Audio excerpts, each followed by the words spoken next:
All right, let's dive into this mountain of info you sent about multifamily real estate investing. Apartment buildings, huh? Sound like you're thinking big. You've got a pretty diverse collection of stuff here. Yeah. Buy and hold versus fix and flip, tons on actually getting an apartment building, even development management. You even threw in some turnkey investing. Yeah, well, got to explore all the options, right? So that's exactly what we're going to do. We'll break down these different approaches to multifamily investing, see what clicks, maybe uncover some hidden gems along the way. Should be fun. Let's kick things off with the big debate. Buy and hold or fix and flip. It's like choosing between a marathon and a sprint, wouldn't you say? You know, that's a spot-on analogy. Buy and hold is all about steady long-term growth. Rental income, appreciation, that sort of thing. You're building wealth over time, like planting a seed and nurturing it into a giant oak tree. But just like with a tree, it takes time and, well, constant attention. You're in it for the long haul, dealing with tenants, repairs, the whole landlord experience. So steady cash flow, potential for appreciation, but also a lot of responsibility. Gotcha. What about fix and flip then? Fix and flip, it's more like a treasure hunt. Find an undervalued property, fix it up, and sell it quickly for a profit. Fast-paced, potentially big rewards, but higher risk too. Riskier how? Well, the market can change quickly, and you never know what hidden renovation costs might pop up. It can eat into your profits pretty quickly. You really got to know what you're doing. Makes sense. One thing that caught my eye in the materials you sent was this thing called a 1031 exchange. Something about deferring taxes with buy and hold. What's the deal with that? The 1031 exchange. It's a powerful tool for savvy investors. It lets you defer paying capital gains taxes when you sell an investment property and reinvest the proceeds into a similar one. Smart way to keep that money working for you. Sounds like a pretty sweet deal. So how do you decide which strategy, buy and hold or fix and flip, is the right fit? Honestly, there's no one-size-fits-all answer. It depends on your personal investment goals, your risk tolerance, and frankly, how much time you're willing to invest. Are you in it for the long haul, building wealth gradually? Or do you prefer a faster-paced approach, maybe a higher potential reward, but also more hands-on involvement? It's like choosing your own adventure. Exactly. But before you choose your adventure, let's zoom out a bit. Look at the broader picture of multifamily investing. Your multifamily rentals properties top topics list really highlights the complexity here. Yeah, I was blown away by all the different facets. Financing options, tenant management, marketing strategies. It's a whole ecosystem. It really is.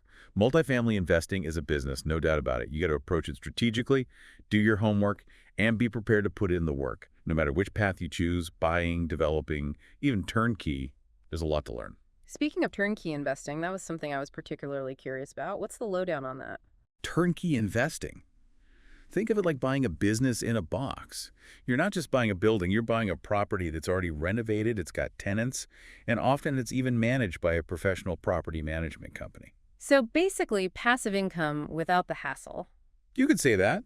It's appealing for investors who want to minimize their hands-on involvement. But even with turnkey, due diligence is crucial. You absolutely have to vet the provider, scrutinize their track record, and independently inspect any properties you're considering. Don't just take their word for it. Right, never skip due diligence, no matter how tempting it might seem. Okay, let's say you're ready to dive in and actually buy an apartment building. You've got a great guide here called Apartment Building Buying. What are some of the most important things to keep in mind when you're starting that process? Well, first off, you got to define your investment criteria. Get really specific about what you're looking for in a property, what kind of location, what size, the type of tenants you want to attract. It's about finding the right fit for you and your investment strategy. Like finding the perfect pair of shoes. Got to try on a few before you find the one that fits just right. Exactly. And don't forget to build your dream team. I'm talking about a skilled real estate agent, a sharp attorney to handle the legal stuff, and a savvy accountant to keep those numbers in check. These experts are your allies in the multifamily world. Your A-team, basically. Precisely.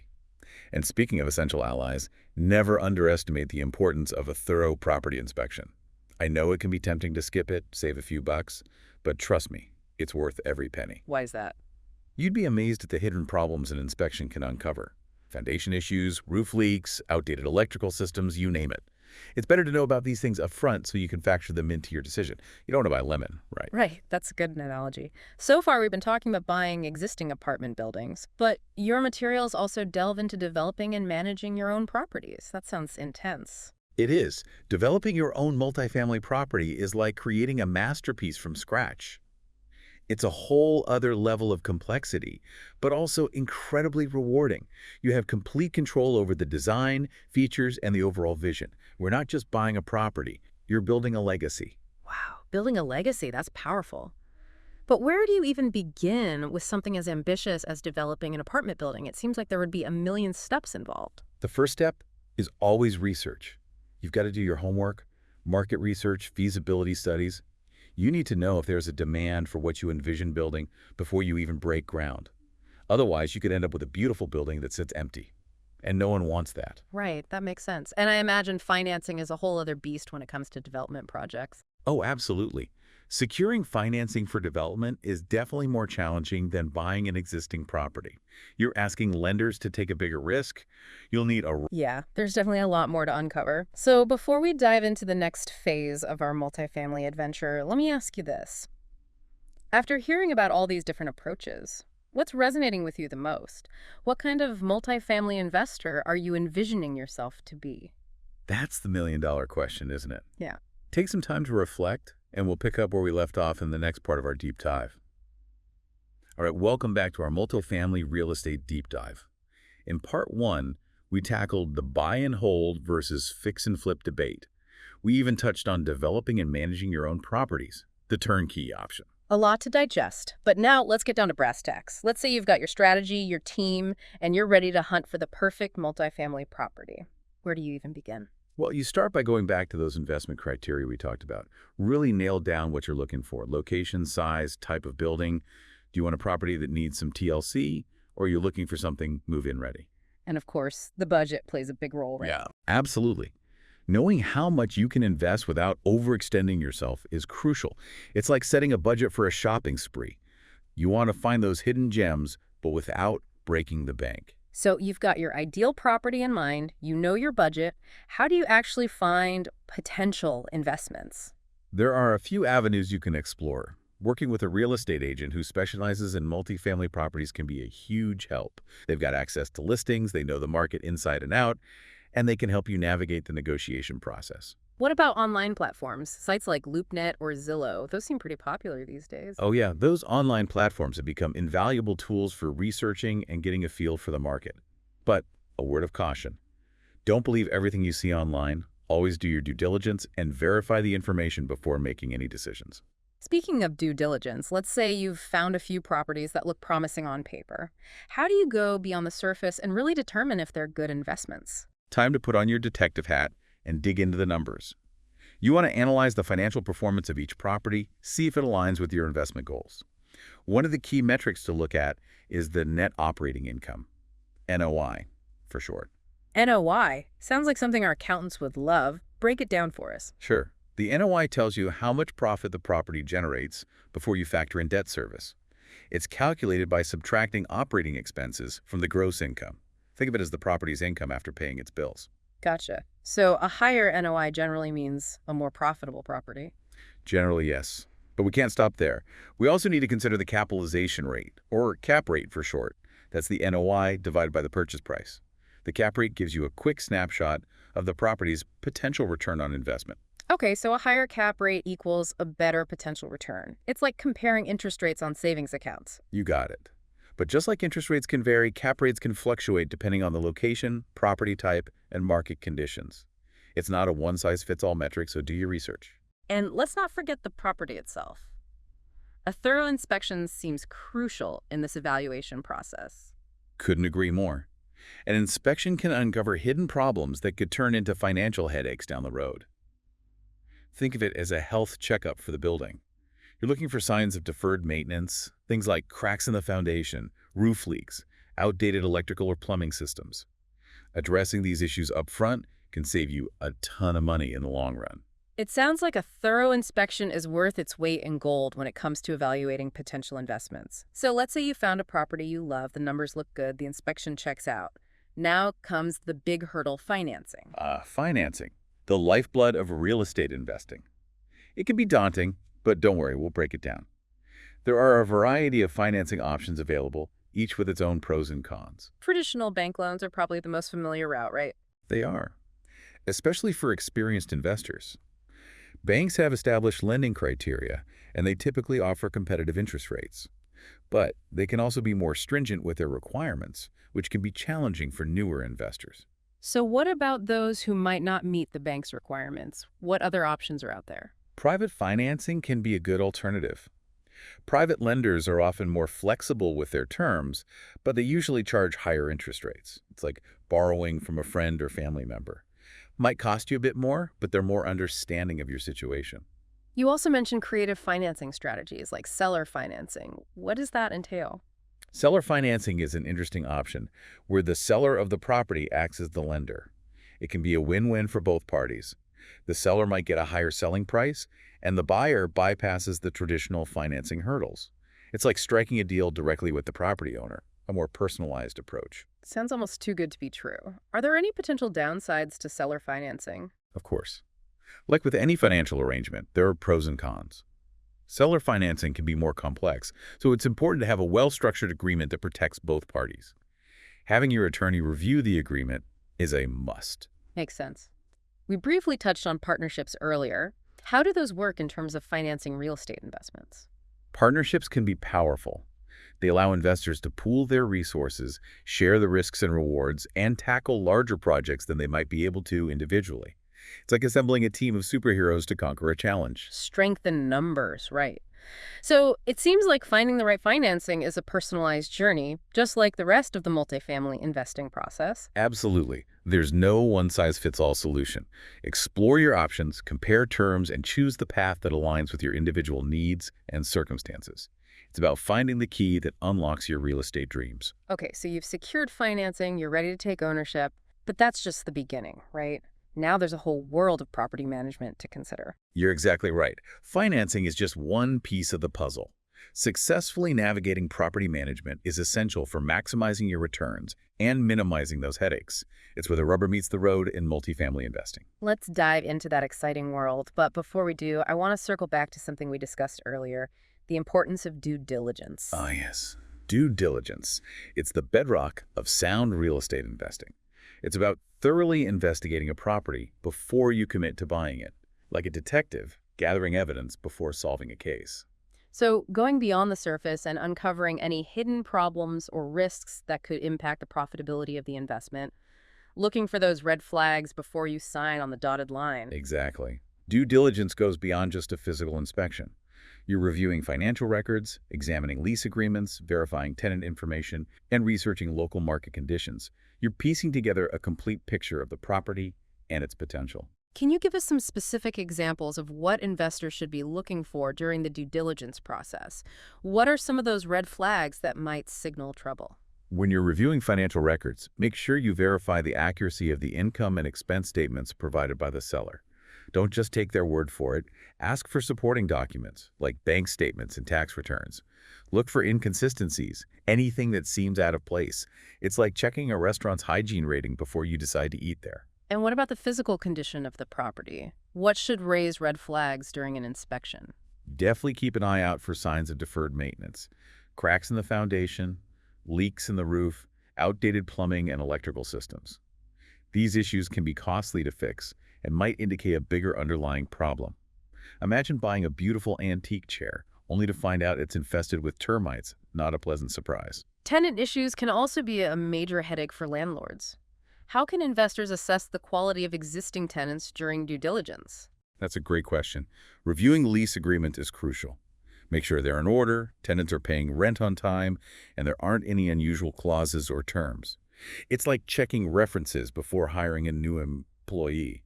You want to make sure they'll be a good fit for your company. So due diligence is about gathering as much information as possible to make an informed decision. You're not just looking for someone to fill a vacancy, you're seeking a responsible individual who will contribute to a positive and profitable rental experience. Exactly. You're curating a community within your property, and choosing the right tenants sets the tone for a harmonious and successful investment. Now, once you found those ideal tenants, it's time to lay the groundwork for a smooth relationship lease agreements. Lease agreements, the legal backbone of the landlord-tenant relationship. A well-written lease agreement is crucial for protecting your interests and ensuring a positive experience for both you and your tenants. It's like a roadmap that guides both parties through the journey of renting and leasing. What are some key elements that should be included in every lease agreement? What are the non-negotiables? Clarity is key. The lease agreement should clearly outline the terms of the tenancy, the length of the lease, the amount of rent, when it's due, the consequences of late payments. Think of it as a contract that outlines the rules of the game, ensuring everyone understands their roles and responsibilities. How are security deposits typically handled in a lease agreement? There always seem to be a lot of questions surrounding those. The lease agreement should specify the amount of the security deposit, how it will be held, and the circumstances under which it can be withheld. It's crucial to follow your state's laws regarding security deposit handling. Transparency is key to avoid disputes down the road. Can landlords include specific rules and regulations for the property in the lease agreement? Things like pet policies or noise restrictions? Absolutely. The lease agreement can outline specific rules and regulations, like restrictions on pets, smoking, or noise levels. Be clear and concise in your language to avoid misunderstandings later on. What about maintenance and repairs? How do lease agreements typically address responsibilities? The lease agreement should clearly state who's responsible for what when it comes to maintenance and repairs. For example, the landlord might be responsible for major repairs like plumbing or electrical issues, while the tenant might be responsible for minor repairs like changing light bulbs or unclogging drains.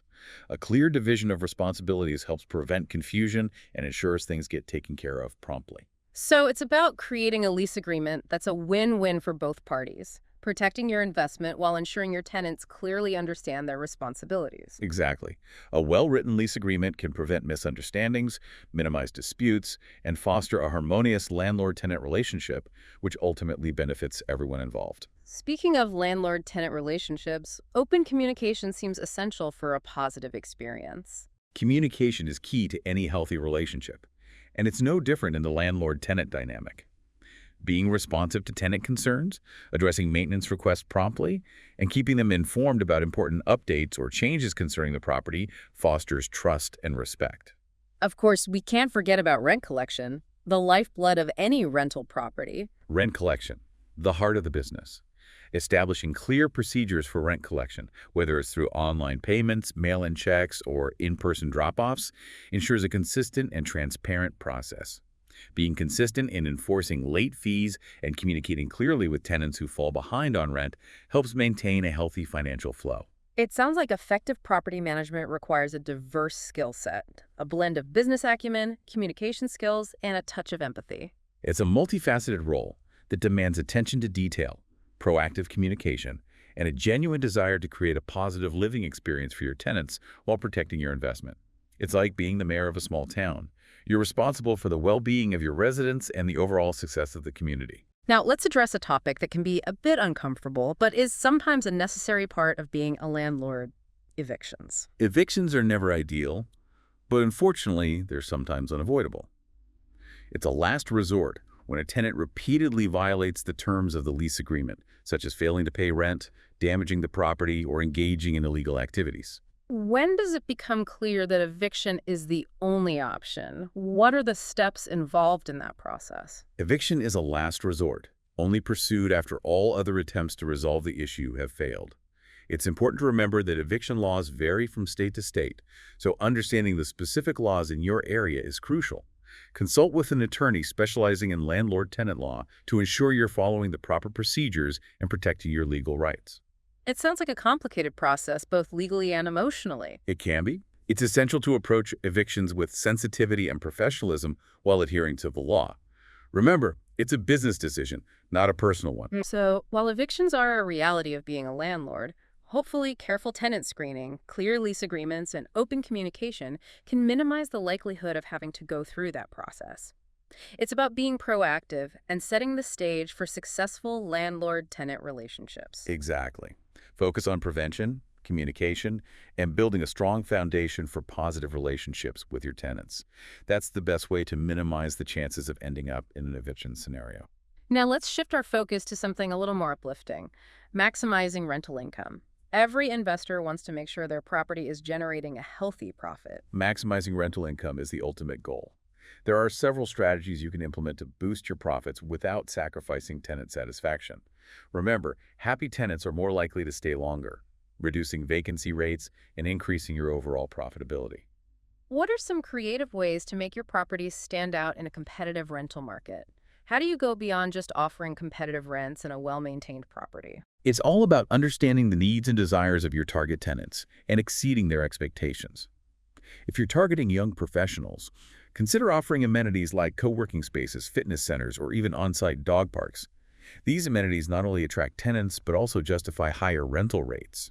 I've also heard of landlords incorporating smart home technology into their properties as a way to attract tech-savvy tenants. That's a fantastic strategy.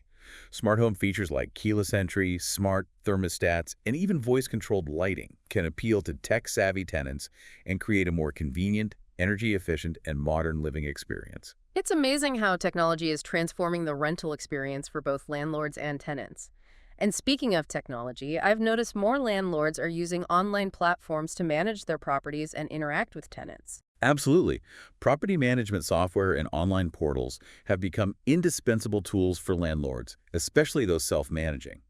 These platforms streamline rent collection, automate maintenance requests, and facilitate communication with tenants, saving time and reducing headaches. It's like having a virtual assistant for your property. It seems like technology can significantly enhance efficiency and improve the tenant experience. But with so many options available, how do you choose the right tools for your specific needs? Research is key. Take the time to understand your needs, explore the different platforms, and compare features and pricing. Look for user-friendly interfaces, robust features, and excellent customer support. Remember, technology should be your ally, not another headache. Now let's tackle a topic that can be tricky, even for experienced landlords setting rental rates. How do you find that sweet spot between attracting tenants and maximizing your profits, especially in a fluctuating market? Setting rental rates is a balancing act that requires market awareness, property assessment, and a good dose of intuition. You want to be competitive with other landlords in your area, but also ensure your rents cover expenses and generate a reasonable return on investment. It's like walking a tightrope. You need to find that perfect balance to stay afloat. Where do you even begin when setting rental rates for your properties? Start by researching rental rates for comparable properties in your area. Check online listing platforms, talk to other landlords, and analyze recent rental trends. It's like doing market research for any product. Understand the going rate for similar offerings. Besides general market conditions, what other factors influence rental rates? Location, location, location. Properties in desirable neighborhoods with convenient access to transportation, shopping, and entertainment typically command higher rents. Amenities like in-unit laundry, parking, and outdoor spaces can also justify higher rates. And of course, the condition of the property is paramount.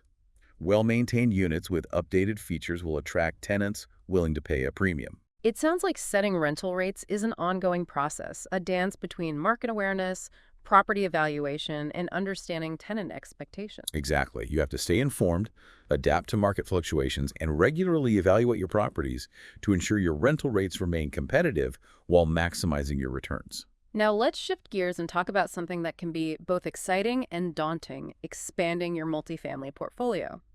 It's the natural next step for many investors, but it also comes with added responsibility and potential risks. Expanding your portfolio is like leveling up in a video game.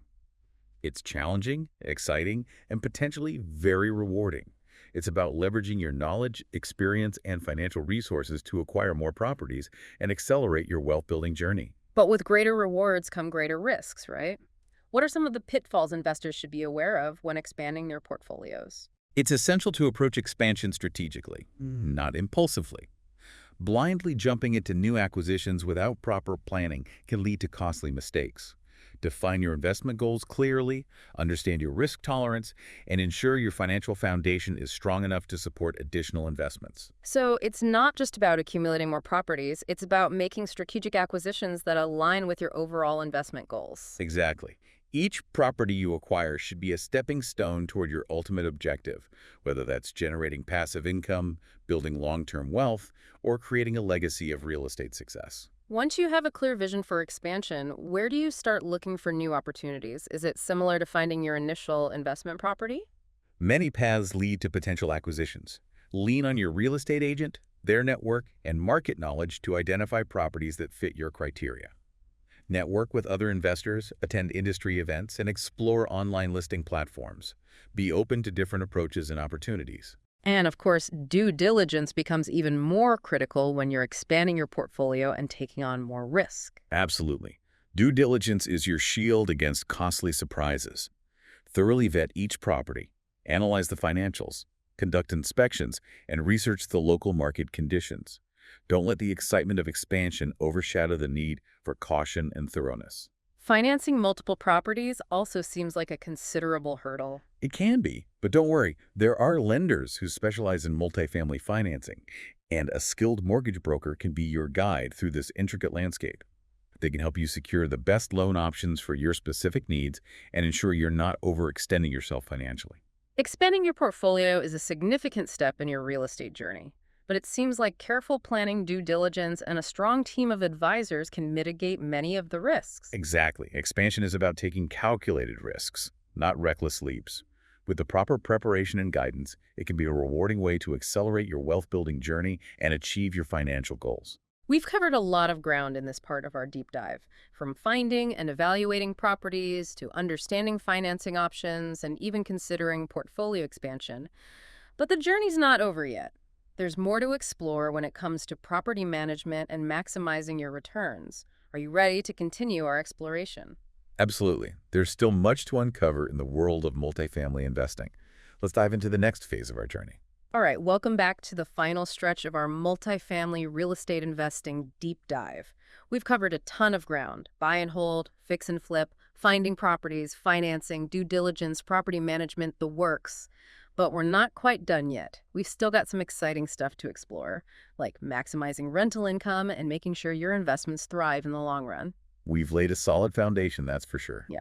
Now it's time to fine-tune things, add those finishing touches, the stuff that attracts great tenants and boosts your bottom line. We talked earlier about getting those high-quality tenants, the kind that make being a landlord a joy. But besides offering good rents and a well-maintained property, how do you make your properties stand out in a crowded market? You got to tap into what your ideal tenants want. If you're going for young professionals, think about amenities that fit their lifestyle. Like what? Co-working spaces for networking, fitness centers to stay in shape, maybe even a dog park.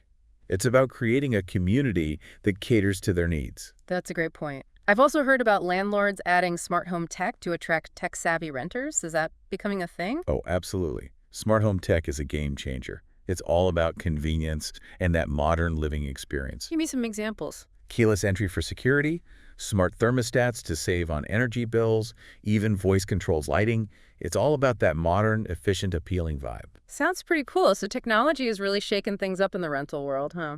It is. It gives landlords a competitive edge. But it's not just about fancy gadgets. It's about using tech to improve the human experience. Right. Tech shouldn't replace human connection, just enhance it. And speaking of tech, I've seen more and more landlords using online platforms to manage their properties and talk to their tenants. Is that something worth looking into? Definitely. Online platforms are lifesavers, especially if you're managing properties yourself. They streamline everything. Like what? Rent collection, maintenance requests, communication with tenants, it's all right there. It's like having a virtual assistant for your properties. Saves you time and a whole lot of headaches. So many benefits. But with so many platforms out there, how do you choose the right one? Research is key.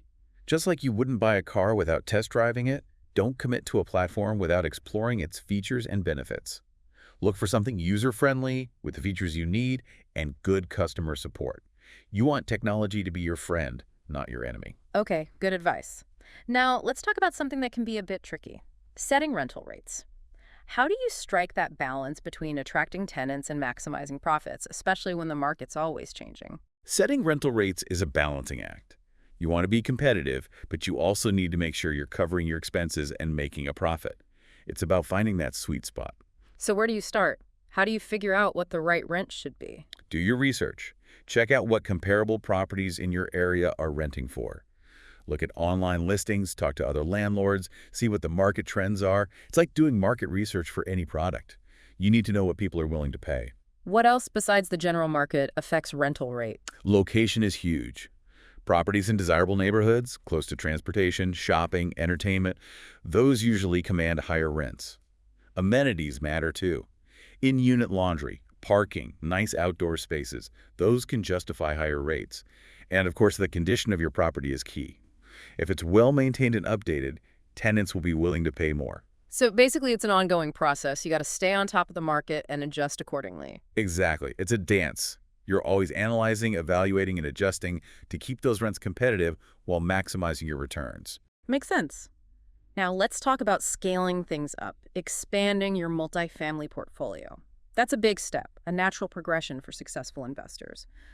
But it also comes with bigger responsibilities and bigger risks. It is. Expanding your portfolio is like leveling up in a game. It's challenging, exciting, potentially very rewarding. You're leveraging what you've learned and using your resources to acquire more properties and grow your wealth. But bigger rewards, bigger risks. What are some traps investors fall into when they're expanding? What are those costly mistakes to avoid? One of the biggest mistakes is expanding too quickly without a plan. It's tempting to grab every opportunity that comes along, but you have to be strategic. Make sure each acquisition aligns with your overall investment goals. Yeah. It's like building a puzzle. Each piece has to fit to create the bigger picture. So it's not about just getting more properties, it's about getting the right properties. Exactly. Each property should move you closer to your ultimate goal. Passive income, long-term wealth, whatever that looks like for you. Gotcha. So once you have that vision for expansion, where do you find those opportunities? Is it like finding your first property, or are there different strategies? Well, your network is your gold mine. Lean on your real estate agent, their connections, their market expertise. Network with other investors, go to industry events, scour those online listing platforms. Keep your ears open. Opportunities pop up in unexpected places. And, of course, due diligence is even more critical when you're expanding, right? More properties, more potential for things to go wrong. Absolutely. Due diligence is non-negotiable. Vet each property carefully, scrutinize those financials, do your inspections, research the market. Don't let the excitement of expansion cloud your judgment. Makes sense. And financing multiple properties, that must be a whole other challenge. It can be. But don't let that scare you off. There are lenders who specialize in multifamily financing, and a good mortgage broker can be your best friend. They can connect you with the right lenders, help you get the best loan terms, make sure you're not taking on more than you can handle. Financing is a partnership. Find the right partners, and you're golden. Expanding your portfolio is a big leap, but careful planning, due diligence, a good team, those seem to be the keys to success. You got it. Expansion is about calculated risks, not recklessness. With preparation and guidance, it's a rewarding way to build your wealth and reach your financial goals. Before we wrap up this multifamily investing marathon, let's talk risk management. Every investment has its risks, and knowing how to handle them is crucial for long-term success. Risk management is like wearing a helmet when you ride a bike. You're not trying to prevent falls, but you want to be prepared for when they happen. Every smart investor needs a risk management plan to protect their investments and navigate the unexpected. What are some key risks multifamily investors should be aware of, and how do you minimize those risks? Well, market volatility is a big one.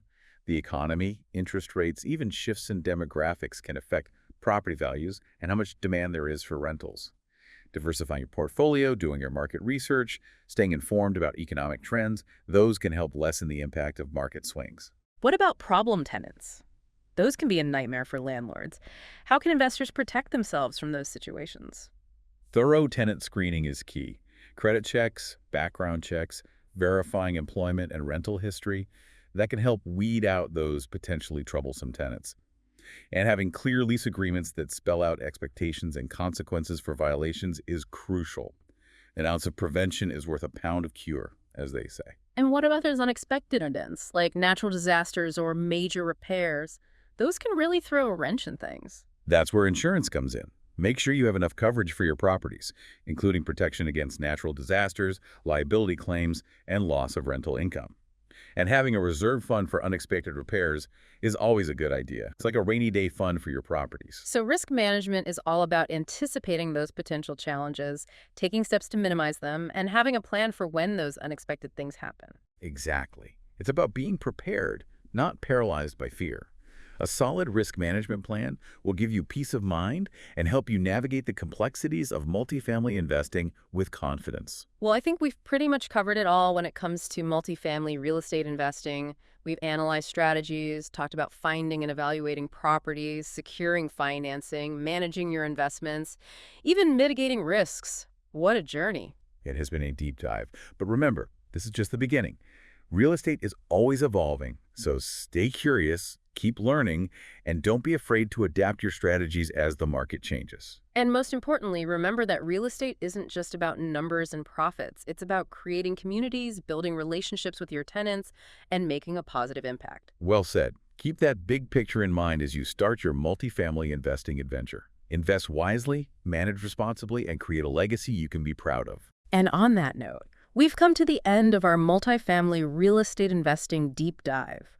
We hope you found it informative, insightful, and maybe even a little inspiring.